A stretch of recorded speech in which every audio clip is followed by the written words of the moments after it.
At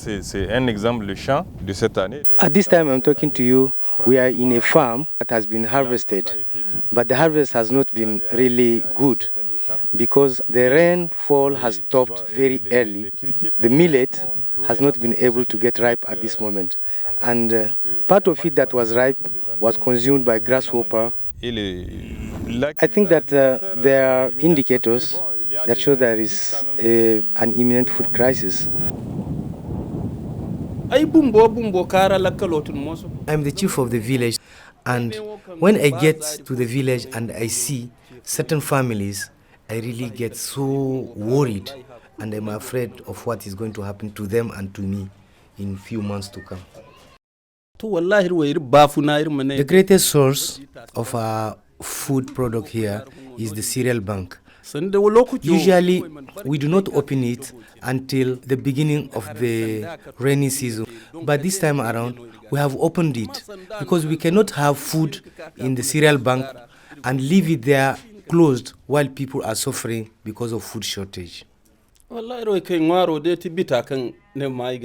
are families, they cannot even afford to have the basic food, which is millet. They usually go to the bush and get leaves, and when they boil it, they mix it with millet residue in a form of couscous. That's what vulnerable families eat. The people who can purchase millet, they grind it and they transform it into porridge, and that is what we eat throughout the day. From morning to evening, you'll find families who will feed only on porridge. In association with Plan, they have these campaigns of screening. What is worrying me is these days, every child they take for screening, they find out that the circumference is very short, and they always tell us that it's because this child is malnourished, and that is very much worrying me. You will find people going to the bush, especially women.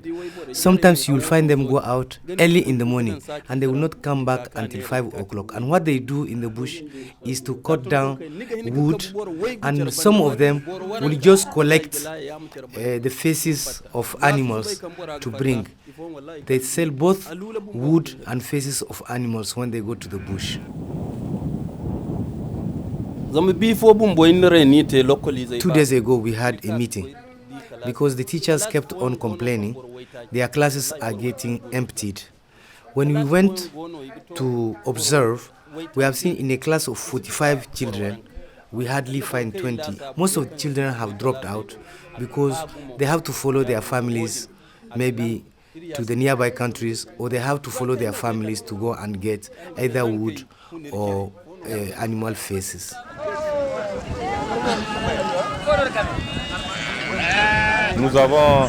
We have seen people selling more of their animals than usual to be able to get money to meet their food needs, to be able to buy food. We also observed that many people have been going to find better jobs in nearby countries than usual. And now when you come in the cities, like in Tilaberi, many people are leaving the villages to come and stay at Tilaberi. I think the big problem this year is related to the purchasing power of the citizens.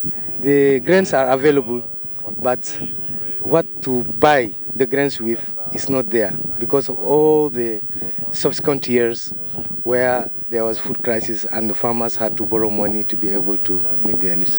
C'est ce problème-là qui est beaucoup plus rencontré.